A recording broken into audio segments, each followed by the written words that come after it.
ဒီ laptop တစ်လုံးစာလောက်တန်ဖိုးရှိတယ်ဒီ monitor အကြောင်းကျွန်တော်ပြောပြချင်ပါတယ် Holyland Prio 7 all-in-one monitor ဒီဗီဒီယိုကြည့်နေတဲ့လူက filmmaker ဒါမှမဟုတ် videographer မဟုတ်ဘူးဆိုရင်ဒါကိုစိတ်ဝင်တာမဟုတ်ပါဘူးဟုတ်တယ်လေဒါနဲ့ဒါပဲယူတော့ဒါပါလို့ရရတယ်ဒီ monitor ကဒီလောက်တောင်တန်တယ်ဆိုတော့ဘာလုပ်လို့ရလဲအထဲမှာဘာတွေပါလဲအထဲမှာတော့သုံးစံတိုင်း instruction book ရယ် monitor ရယ် antenna တစ်ချောင်းရယ် remote power supply ကျိုးရယ် USB to Type C ကောင်းလေး external record အတွက် 32GB SD card ရယ်အဲ့ဒါပါပါတယ် battery တွေ HDMI ကျိုးတွေ mount adapter တွေ handle တွေဘာမှမပါဘူးဒါပေမဲ့ဒီ laptop ဝင်တော့လက်ဆောင်ပစ္စည်း9မျိုးပါပါတယ်ဘယ်ဟာလဲ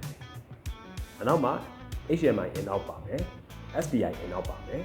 audio monitoring အတွက် headphone jack တစ်ပေါက်ပါမယ် firmware update လုပ်ဖို့ USB Type C တစ်ပေါက်ပါမယ် power supply အပေါက်ပါမယ် 2.4 GHz နဲ့ 5 GHz auto dual band hopping technology သုံးတာတော့Wi-Fi တွေ Bluetooth တွေကြားထဲမှာ line ထစ်မှာတွေပါတယ်တိတ်ဆိုးနေကြတာမရှိပါဘူး monitor function တွေအနေနဲ့ကတော့ histogram တွေ waveform တွေပါမယ် focus peaking ပါမယ် zebra ပါမယ် force color ပါမယ် last OB ကြည့်လို့ရမယ် image overlay ပါမယ် zone ချဲလို့ရမယ်အထက်အောက်ဘယ်ညာလဲကြည့်လို့ရမယ်ပြီးတော့တစ်ခုချင်းစီကို setting ချိန်လို့ရမယ်ကျွန်တော်အကြိုက်ဆုံးအချက်ကတော့ဖုန်းနဲ့ချိန်ပြီးသုံးလို့ရတယ်အရင်ဆုံး Wi-Fi ရင်ဆုံးချိန်မယ် password ကတော့ default password ဖြစ်တဲ့12356.8ပြီးတော့ Polyview application တွေကိုဝင်ဒီ connect လုပ်လိုက်မယ်ဆိုရင်တစ်ခါတည်းချိန်ပြီးတာဖြစ်သွားပါ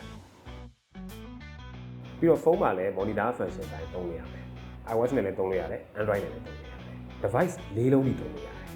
အဲ့တော့ driver ပဲကြည့်မလား producer ပဲကြည့်မလား AC ပဲကြည့်မလားအခြားမဆိုင်တဲ့လူတွေပဲကြည့်မလားကြည့်လို့ရပါတယ်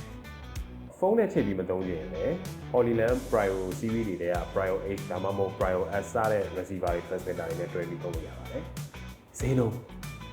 ဒီ monitor ကိုဘတ်1900မြန်မာငွေနဲ့ဆို25သိန်းကျော်လောက်ပေးရပါတယ်ဒီ laptop လည်းလောက်ပါတယ်အဲ့တော့ပါရွေးလို့ဒီဗီဒီယိုအဆုံးထိကြည့်ပေးတဲ့အတွက်ကျေးဇူးတင်ပါတယ်နောက်ပိုင်းမှာလည်း flame making gear စီအကြောင်းကိုအလင်းသိရင်သိလို့တင်ဆက်တော့မှာဖြစ်လို့ဆက်လက်စောင့်ကြည့်ပြီးဖိတ်ခေါ်ပါတယ်ခုတော့ bye bye